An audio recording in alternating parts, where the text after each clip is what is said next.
Chapter 13 भी हमारा medication error, यानी जब आप मेडिसिन देते हैं तो उनमें क्या क्या एरर आते हैं, क्या क्या गलतियां हो जाती हैं आपसे। मेडिकेशन एरर मीन्स होता है मेडिसिन की डिस्पेंसिंग में मिस्टेक हो जाना, मेडिकेशन एरर कहलाता है। मेडिकेशन एरर को रोका जा सकता है, बट इसे रोका नहीं जाता है तो इफ़ेक्ट्स बहुत होते हैं। अगर छोटी छोटी गलतियों को नहीं सुधारा गया तो वही गलतियां बड़ी बन जाती हैं आगे चल के। ओके फ्रेंड्स, मेडिकेशन एरर से पेशेंट के ट्रीटमेंट पर बहुत असर पड़ता है। Okay friends, strategies of minimise medication error, यानी कैसे मिनिमाइज करेंगे, क्या स्ट्रेटजी अपनाएंगे जिससे मेडिकेशन एरर दूर हो और कम हो। प्रत्येक ड्रग के लिए एक मेडिकेशन लिखा जाना चाहिए, 72 गो नहीं होना चाहिए, एक ही मेडिकेशन होना चाहिए। प्रिस्क्रिप्शन प्रिंटेड होना चाहिए और सभी चीज़ चेक करके ड्रग डिस्पेंस करनी चाहिए। प्रत्येक मेडिकेशन में पेशेंट की एज और वेट लिखा होना चाहिए। ये सभी चीज़ें मेंशन होनी चाहिए एक मेडिकेशन में, प्रिस्क्रिप्शन में। जिस स्थिति के लिए पेशेंट को ट्रीटमेंट किया जा रहा है उसको मेंशन होना चाहिए, यानी जिसके लिए ट्रीटमेंट किया जा रहा है पेशेंट का उसको भी मेंशन करना चाहिए। Explain LASA drug, LASA drug को हम कहते हैं look alike sound alike. Look में देखना, यानी जो लुक एक जैसी दिखती हो, और साउंड यानी सुनने में उनका नाम भी सेम हो, जैसे एक ही नाम, जैसे चिंटू पिंटू, नाम एकदम सेम हो। टालमैन, ये इनको देखते हैं पढ़ते हैं। लासा ड्रग ऐसी ड्रग होती हैं जो एक जैसी दिखती हैं और एक जैसी पैकेजिंग एक जैसी होती है।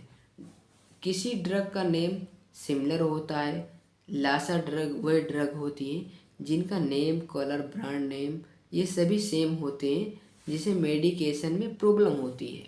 ओके फ्रेंड्स, एग्जाम्पल जैसे फॉलिक एसिड, फोनोलिक एसिड।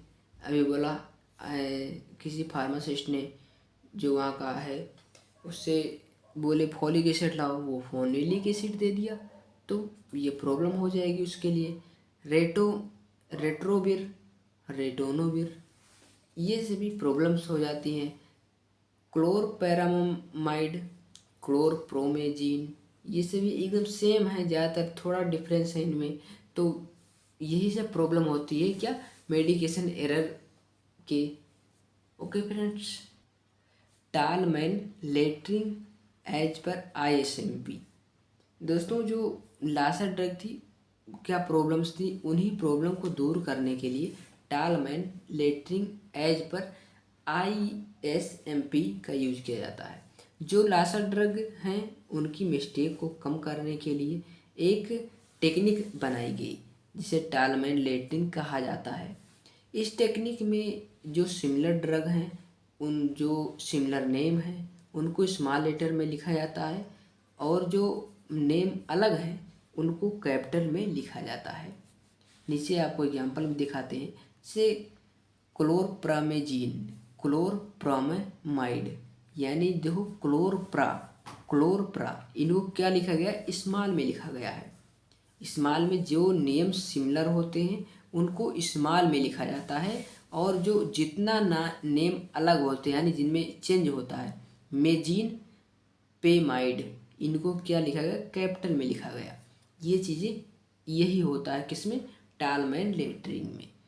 डोपामाइन, डोब्यूटामाइन, इसका आमाइन सेम है, इसका भी आमाइन सेम है, तो इनको क्या रखा गया, स्मॉल में रखा गया।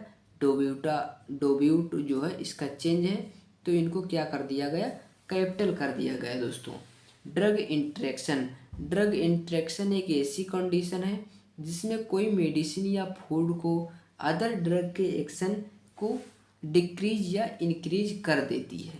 Types, drug interaction, food interaction.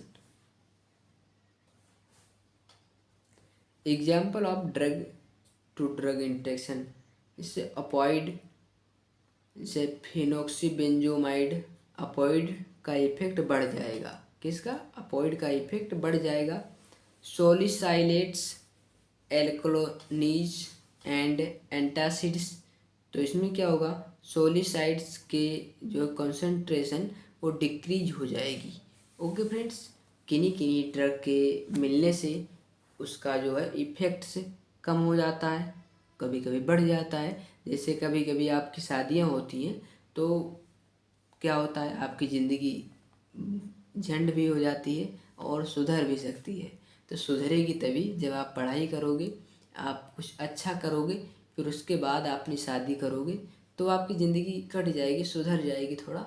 लेकिन अगर अभी कर लोग सोचो शादी कर लें तो आपकी ज़िंदगी झंड होने के सिवा और कुछ होगी नहीं, बस यही होगी। चलिए फूड इंटेक्शन को देखते हैं। Antacids avoid high protein meal, antacids की कैपेसिटी को डिक्रीज हो जाएगी। Effects antacids avoid high protein meals, antacids की कैपेसिटी जो भी है डिक्रीज हो जाएगी। Calcium channel blocker avoid grapes juice increase हो जाता है। इससे क्या होता है, calcium channel blocker. Okay friends, drug interaction से प्रॉब्लम क्या होती है इनको हम समझते हैं। इसकी वजह से भैया जो सीवियर एडवर्स इफेक्ट आ जाते हैं और ड्रग का इफेक्ट या तो इंक्रीज हो जाता है या तो डिक्रीज हो जाता है। इसकी वजह से डेथ भी हो जाती है। तो ड्रग इंटेक्शन इन सब की प्रॉब्लम को कम करने चाहिए। Drug information centre and services, स्वास्थ्य सेवा संगठनों कमेटी पेशेंट के रिक्वेस्ट में ड्रग थेरेपी के बारे में जो दिया गया नॉलेज उससे हम ड्रग इन्फॉर्मेशन सर्विस कहते हैं। DIS ड्रग इन्फॉर्मेशन सर्विस एक सर्विस है जो कि फार्मासिस्ट द्वारा दी जाती है जिससे नॉलेज बढ़े और जो मेडिसिन को देने वाले हैं वो सही से दें जिससे मेडिकेशन एरर कम हो।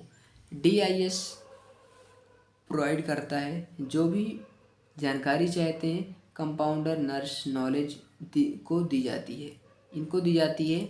मेडिकेशन का मैनेजमेंट कैसे किया जाए, हर तरह के नॉलेज प्रोवाइड किए जाते हैं ड्रग से रिलेटेड DIS के द्वारा, ड्रग इन्फॉर्मेशन सर्विस के द्वारा। जब कोई न्यू ड्रग मार्केट में आती है तो उसे कैसे यूज करना है, कैसे उसको देखना है, कैसे नॉलेज, ये सभी नॉलेज कौन देता है, DIS। OTC ड्रग का नॉलेज DIS ही देता है, ओवर द काउंटर ड्रग जिसे आप जानते हैं। ओके फ्रेंड्स, नेक्स्ट और इम्पॉर्टेंट टॉपिक है बहुत ही most, EHR electronic health record, यानी जब आपके हेल्थ स्वास्थ्य से संबंधित जो रिकॉर्ड है, जैसे ये यहाँ पे हमने लिखा है और ये खो भी सकता है, लेकिन जो एक रिकॉर्ड में रख लिया जाता है कि ये सभी टॉपिक एक अच्छे से, ये वीडियोज बन नहीं है तो एक रिकॉर्ड हो रहा है, ये कभी भी पड़ा रहेगा, ये हमारे नोट्स गायब भी हो सकते हैं। ओके, तो ये पेशेंट के हेल्थ का रिकॉर्ड रखता है। इस रिकॉर्ड को हेल्थ केयर प्रोवाइडर मेंटेन करता है, जो वहाँ का हेल्थ केयर करने वाला होता है वही मेंटेन करता है। इसमें क्लिनिकल डाटा रखते हैं, डिजीज से related knowledge Sapakara, Sarakapar, Sabarakara, Sarak